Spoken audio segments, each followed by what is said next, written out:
गुजरात दंगों को लेकर ब्रिटिश चैनल की प्रोपेगेंडा सीरीज पर भड़के ब्रिटिश एमपी। उन्होंने बताया भारतीय लोकतंत्र का अपमान।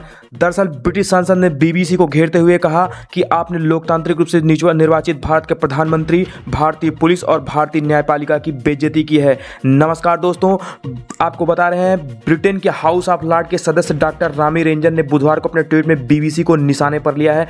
दरअसल बीबीसी ने अपनी नई सीरीज में प्रधानमंत्री नरेंद्र मोदी के ऊपर हमला बोला है, जिसके बाद से ब्रिटिश सांसद लॉर्ड रामी रेंजर बीबीसी के पक्षपातपूर्ण रिपोर्टिंग करने का आरोप लगाया और भारत के करोड़ों लोगों की भावनाओं को आहत करने के लिए बीबीसी की आलोचना भी कर डाली।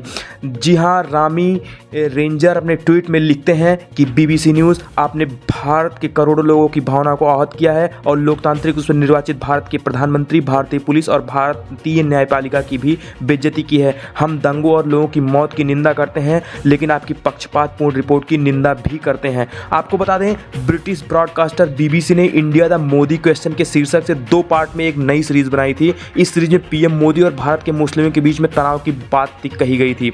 साथ ही गुजरात दंगों में पीएम मोदी कथित तौर पर भूमिका और दंगों में हजारों लोगों के मारे जाने को लेकर गंभीर आरोप लगाए गए थे। मीडिया रिपोर्ट्स के अनुसार बीबीसी की सीरीज में मोदी सरकार के देश की मुस्लिम जनसंख्या के प्रति रवैये, कथित विवादित नीतियां और कश्मीर के विशेष दर्जे को खत्म करने के फैसले और नागरिकता कानून पर सवाल उठाए गए थे। रिपोर्ट में यह भी कहा गया कि देश में मुस्लिमों पर हिंदुओं द्वारा हमले किए जा रहे हैं। अपनी इस रिपोर्ट को लेकर बीबीसी भारतीय मूल के लोगों को निशाना बना रही थी और बीबीसी की नई सीरीज को लेकर यह कहना था कि बीबीसी 1943 के बंगाल अकाल पर सीरीज बनानी चाहिए, जिसे 30 लाख से ज़्यादा लोगों की मौत भूखमरी और बीमारी के कारण मौत हुई थी। एक ट्विटर यूजर ने लिखा कि बीबीसी को यूके द चर्चिल क्वेश्चन शीर्षक से भी सीरीज बनानी चाहिए। जी हां, विंस्टन चर्चिल जो वर्ल्ड वार के दौरान भारत से अनाज वेस्टर्न फ्रंट के तैनात सैनिकों के लिए भेज दिया था, जिसके चलते भारत में अकाल की हालत हो गए थे और भूखमरी के चलते लाखों की मौत हो गई थी। एक अन्य ट्विटर यूजर ने बीबीसी को यह तक सलाह दे डाली कि ब्रिटेन की परेशानियों को फोकस करने की सलाह दी कि वहां ब्रिटेन की परेशानियों को देखें। उल्लेखनीय है कि भारत हाल ही में ब्रिटेन को पछाड़कर